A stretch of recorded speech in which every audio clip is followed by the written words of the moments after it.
looking at it, switching from fire damage over to psychic is actually a fairly substantial balance shift within a certain aspect.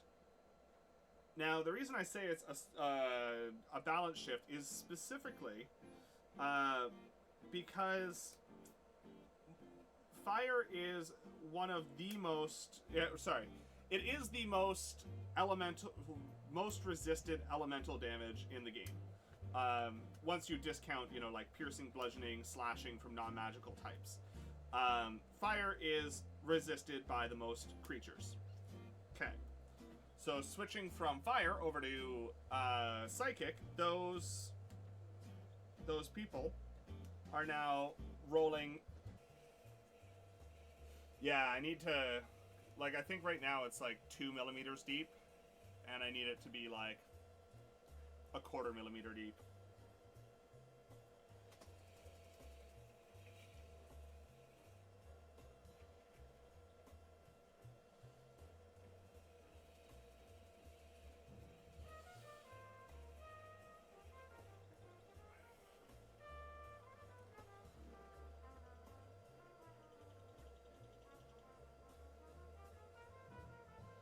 Oh, I know why that's so quiet.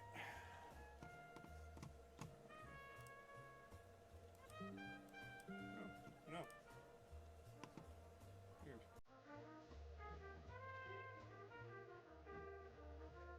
Explain Ombrou.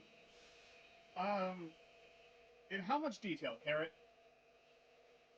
I mean, realistically, it's not like the parties involved are watching this stream, so I could probably actually be a little bit more specific.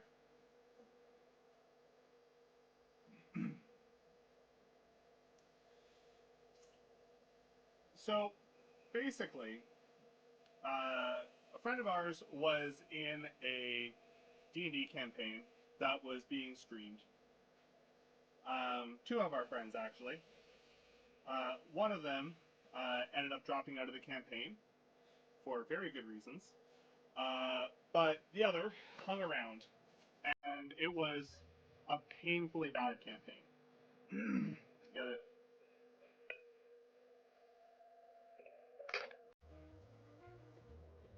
And that fell into the danger space. It wouldn't be so dangerous if we didn't have binder clips on here.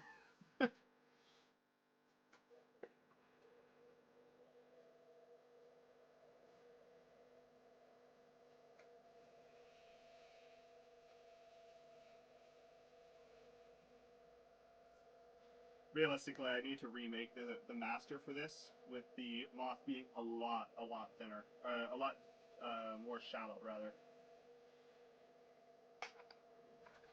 But that's okay. We will get there.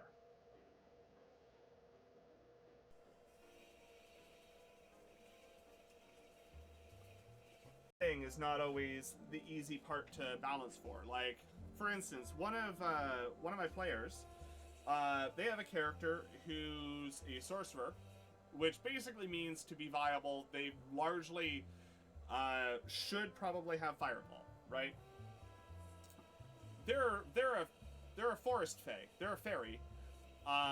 Fireball's a little bit horrific in their view, but they're all about manipulation and illusion and stuff like that. So they asked me if we could reskin Fireball to be psychic instead. And there was, so there was the question of can we make it a different damage type, because doing fire damage isn't really what my character would do. And winning, right? Winning is everybody having fun. You can beat a combat,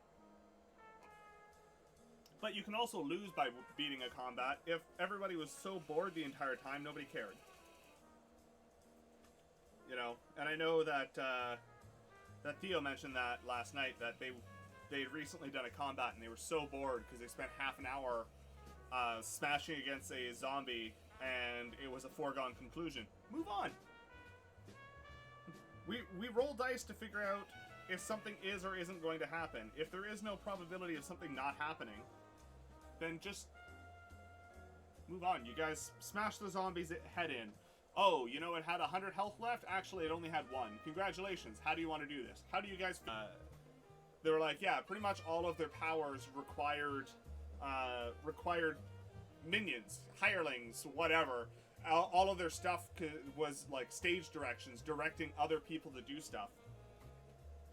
But none of them actually lived long enough to do anything because they had to rush up the stairs to get into the room. At which point, that was going to be the end of their turn. And then we started pulling some really crazy stuff to be like, okay, so some AoE stuff? AoE? Yeah, great, awesome, lovely. And just absolutely destroyed them. So the DM had a rough time that one, but that was fun for us.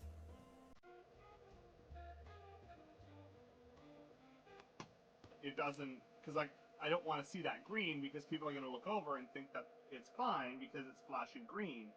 But you are absolutely correct. Like that is a very, very good point. But you know, you end up too close to a project, you put the blinders on, and like I hope like it's not the end of the world, but if it's not too big of a deal to change. And like 3-4 weeks ago, I refactored my code base so that to change everything over to proper functions and all of that. So it ultimately became a 6-minute fix that now we just have to go through and reprogram all the units that are getting ready, which is annoying, but not the end of the world. But I did laugh at something that, had I built my program differently, would have actually been genuinely kind of difficult, was something that was incredibly simple because I used functional programming instead of,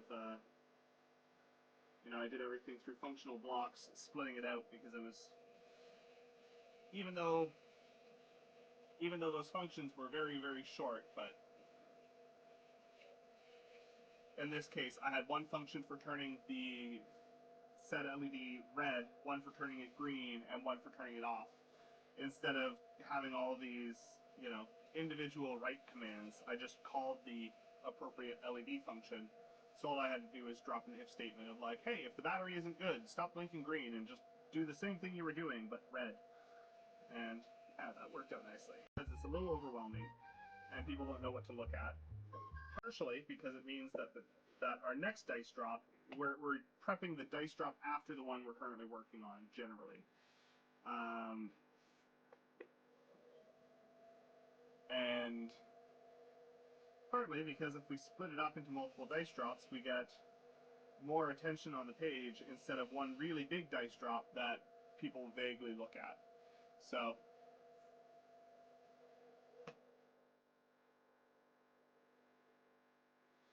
we'll be doing a dice drop. It probably won't be the full, complete totality of everything we have. So if you see something you really like, make sure you ask us.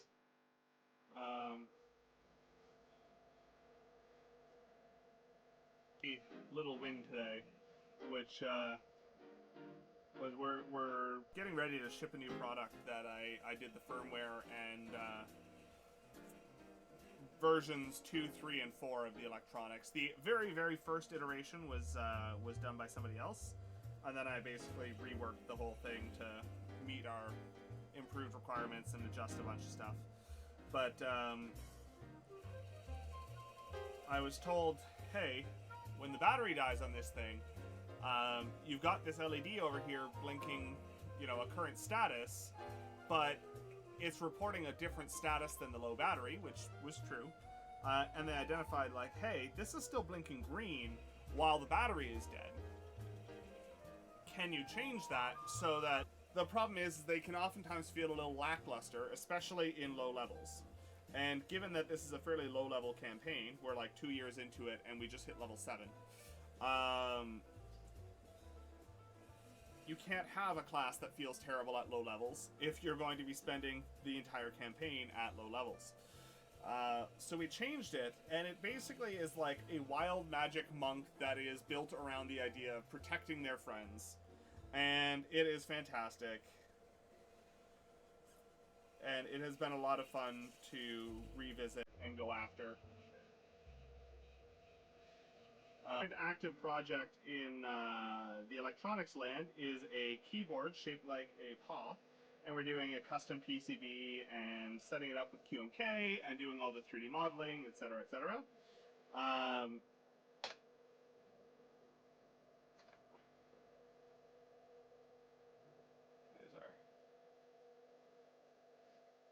I think I might actually have some D2s that might be worth sending out of the house here shortly.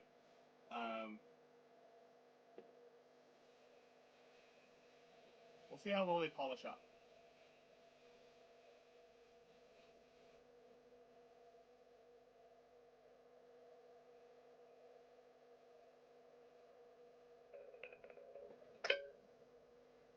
Thick skin, they don't really care much about psychic damage. Like, it doesn't matter. And people get really weird about some of this stuff. And they forget that, you know, you're playing a game, something that's supposed to be fun and enjoyable for you and everybody else.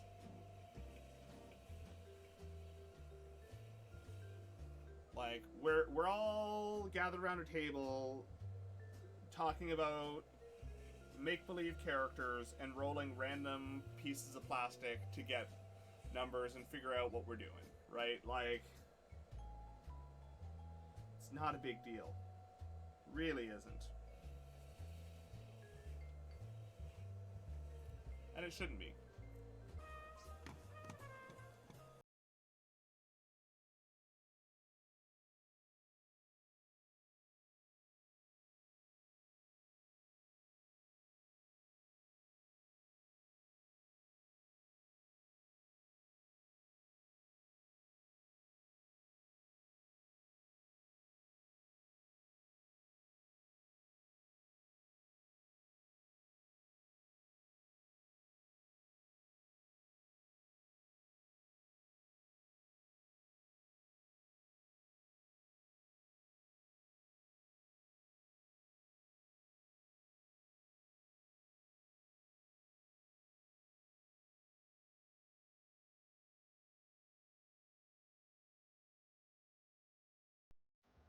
Yeah, top of the combat. It says don't line up and then does. Like,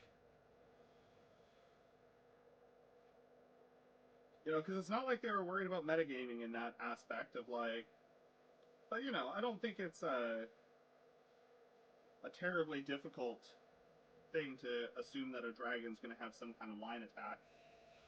I will say, Kenny told me about when he ran a Shardland Dragon for his party, and I actually thought it was really interesting because basically they were beating the snot out of the dragon, having a good fight, and he basically went, you guys are a little over leveled for this, so I want to see what this actually looks like.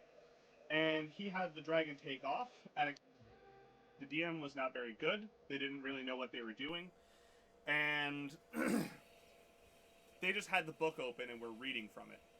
And you could tell that they never actually read the module ahead of time, because they also had a reading voice when you could tell that they were very clearly reading out of the book. And we made a point of saying, like, oh, hey, you know, like, because they claimed that, you know, oh, the players do whatever they want and things go crazy and everything like that. And we're like, yeah, but dude, you've been playing this, like, by the book. It's like, oh, no. I've homebrewed the shit out of this campaign. They're like, you do realize we have the book open in front of us, right? Oh, well, yeah, it's a little goblin paladin that was designed for keeping the party alive for some first-time players. And Twilight Clerics are particularly good at that. They are very, very, very strong at... they have some auras that allow people to max out healing, and they've got... they have an aura that maxes healing and also gives 10 hit points every round. And that's a passive thing that doesn't need to be re-upped or anything, so it's a pretty strong piece overall. Yeah, and then Carrot kept running away, which is fine. Whatever. But, yeah, they were it is a fairly big balance change because fire was resisted by the most creatures in the game. right? Um, as a result of that, that means that on average, they will do more damage to any given random monster in the game, which seems like a potentially big deal. However, I don't know about your games. I'm not pulling random monsters from the from the monster manual. I'm not grabbing random monsters. I'm creating my encounters. So it doesn't matter what random monsters or any aggregation of monsters is resistant to. And also, I make the rules. Guess what? That ancient dragon, yeah, they were bullied as a kid and grew up through. Then what we do is Ombru, because it's very clearly different. And yeah, so we ended up, like, one of my favorite pieces of homebrew is probably the Way of the Bob Monk, which was a lot of fun. Carrot is playing a Furbolg Monk in the Witchlight campaign. And yeah, Ombru is the joy of making things ridiculous, right? What does Ombru mean to you? It's the feeling in your heart. But yeah, like for instance, Carrot's monk subclass that we created for them is Carrot wanted to play monk because monks are in theory really cool. Eat 4 more of that one, and that'll bring us up to 6 total for that set. I have 16 of them, but some of them have really lifted faces, and I want to actually evaluate, and I would rather get some polish so Carrot can do some inking and exploring colors and the like.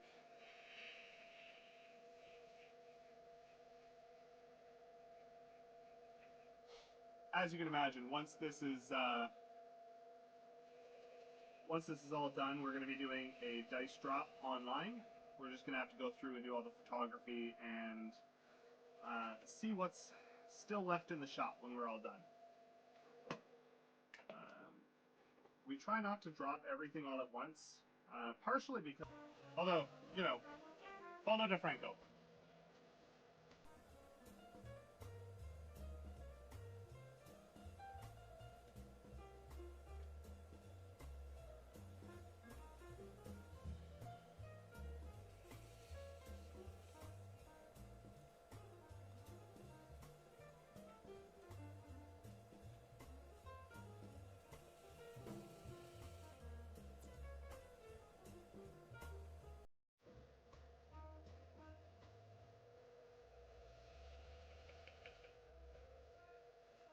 One of the big annoying things we have to deal with, and why we wet sand rather than dry sand, is all of the resin powder that gets picked up by the sanding.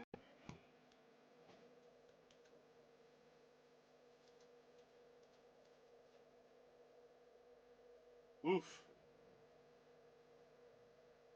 I do not speak American temperatures, so I didn't know what that was.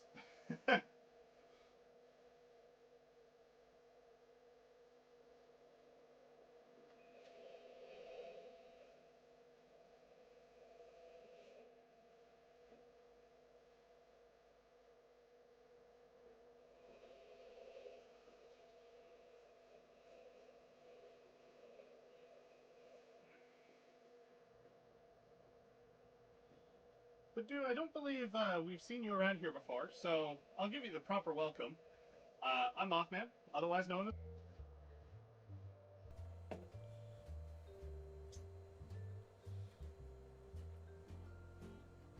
I want to work with my players so that they have the most fun possible.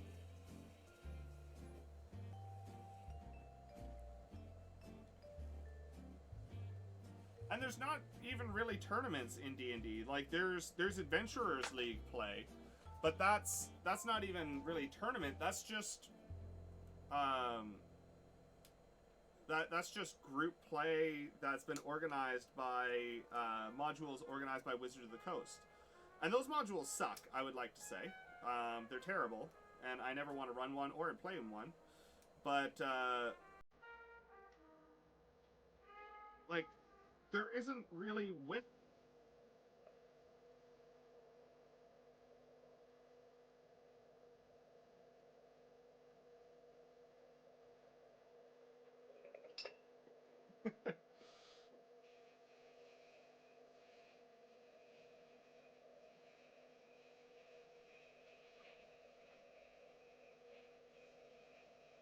My favorite part of messing around with the D2s is just running a little Hot Wheels car around the track.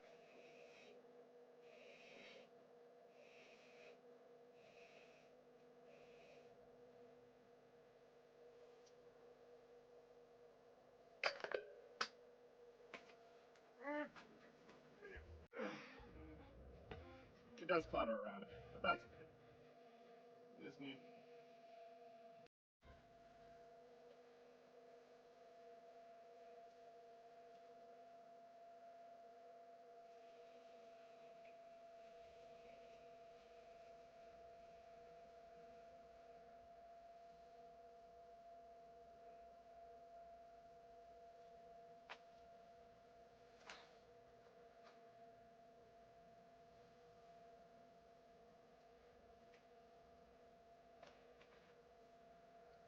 I'm going to do a couple of the easy ones from this side, and I think we're going to change grit. That one earlier, I gave one carat yesterday, so I'm going to grab that. So I'm going to do 4 of the sandpaper. Creates a really gross paste.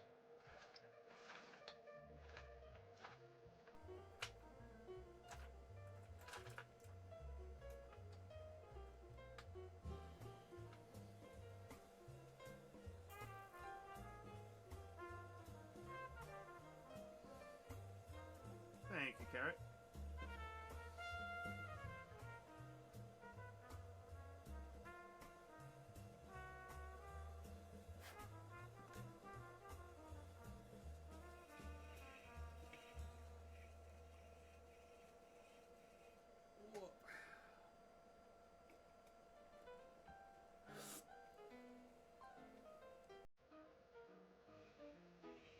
Had a lovely bunch a couple of years back, and the big two things it has an aura and it has a beam attack. So don't cluster up and don't line up, which are generally 2 good rules for most combats overall. And they just kept they just kept making a line and or a group and or both. So Carrot got to absolutely just wreck them, and is still very pleased about it to this day. Rightfully so.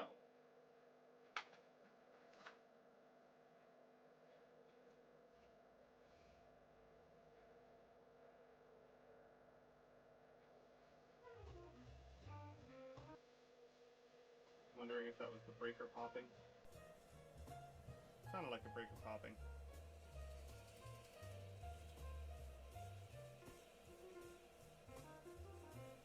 Ah, let me fix that. I'll be right back.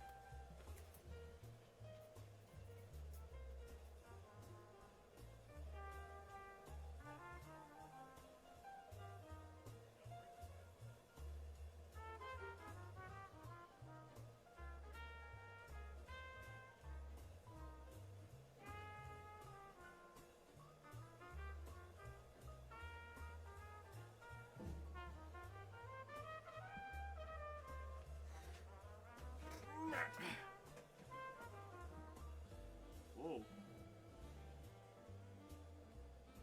Songs of the Spellbound Sea.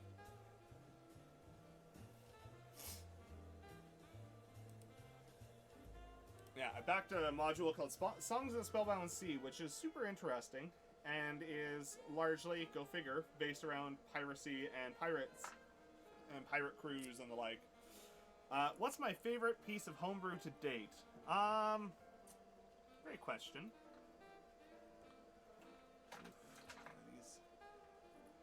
Those are a little lifted. I did not push that lid down hard enough. That one's better.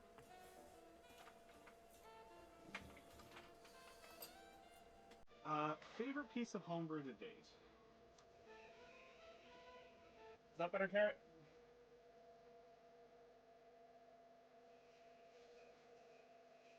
I'm not surprised the music was a bit loud. I'd actually turn it up a bit so I could hear it, but...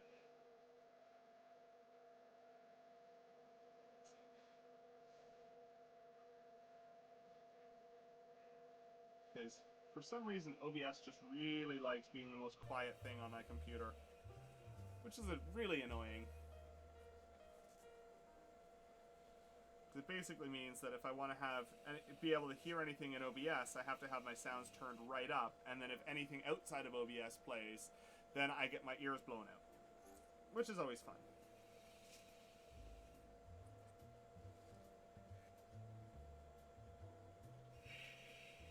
A goblin paladin who wore like ratted out vestments over some really shiny plate armor he had stolen off a corpse, and it was a very fun character to play, because one of my big things I always maintain is if you're running a new game, running a game for new players, you never want your players to feel like they can't be ridiculous. As a result, you want somebody who's going to be the most ridiculous person at the table, and it gives everybody else the permission to be silly. So, as a result, you had Chonk, who spoke with a really, really squeaky voice.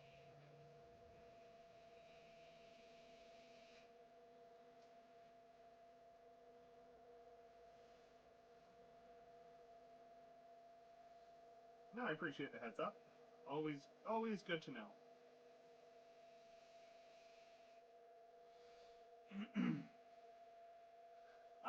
I recently backed a new 5e module, though, that I'm looking forward to. It was called... Oh, of course, that's not open. One moment. Let that load real quick. Oh, of course, you're installing updates. Okay, well, I'll tell you what it was in a... Maybe I can get it on my phone. Yeah. More damage against the Monsters Guide.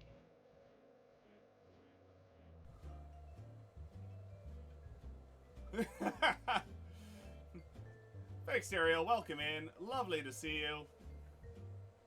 We're sanding dice today because we've got an in-person sale on the weekend, and we're trying to get some stuff ready. Currently, we're talking about Killjoy DMs and novelty dice.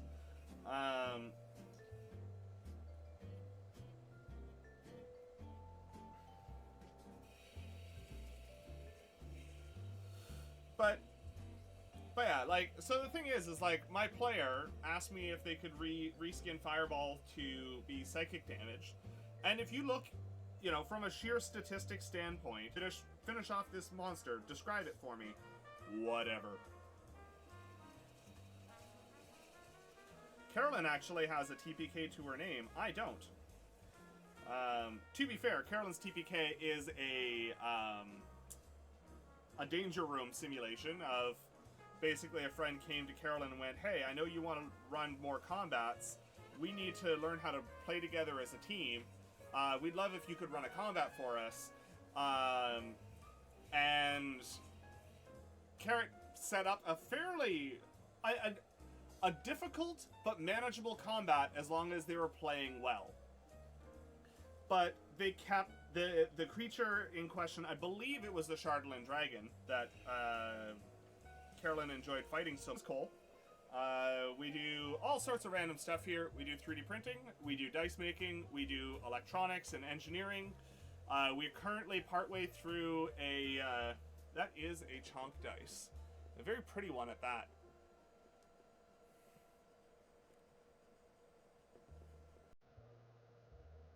Yeah, it's this very pearly, teal, pinky situation. Very, very pretty.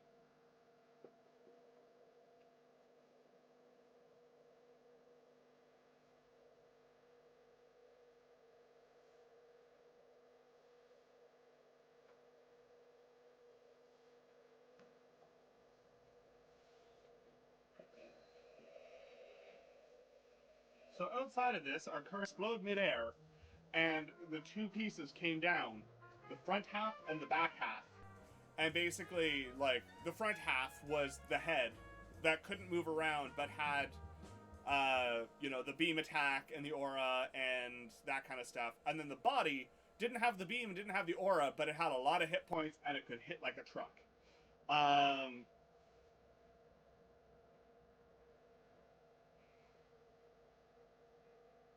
Dew on the grass, welcome in. How's it going? John? Yeah. Yeah, they're a Twilight Cleric. So yeah, Circle of the Moon is a close enough statement for it. They're a Moon Cleric. I love how that. Well, I guess that means that you FK for 5 minutes and missed a bonk. Follow the Franco. Welcome in, Franco. Good to see you. But basically, they were talking about how they homebrewed the shit out of this game, and we laughed at the fact that no, you haven't. You haven't changed anything. And it became one of those things that was a bit of a meme, right? Is you got homebrew, and then that ended up turning into I can't remember which way it went first, but basically at the end of the day, the joke was that it was a character, Mas Homebrew, um, very much homebrew, and our goal became trying to get them to say Homebrew on stream, and we actually managed to make them do it, which was phenomenal and hilarious because um, they were not a very nice person. They were a bad DM, and basically shortly after that campaign ended, they pretty much saw themselves out of every possible community, which was hilarious. So yes, Homebrew is what if that was home base and had a revolver that they weren't proficient in. That sounds super fun.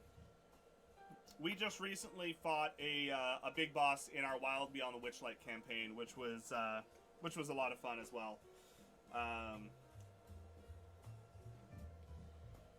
And the party really did a fantastic job of divide and conquer, where my player spent the entire time destroying the equipment that was making them powerful. Carrot's character got in melee and just tied them up, and they kept summoning minions, and everybody else was like, no, I don't think you're allowed to have minions. And the DM after the fact is like,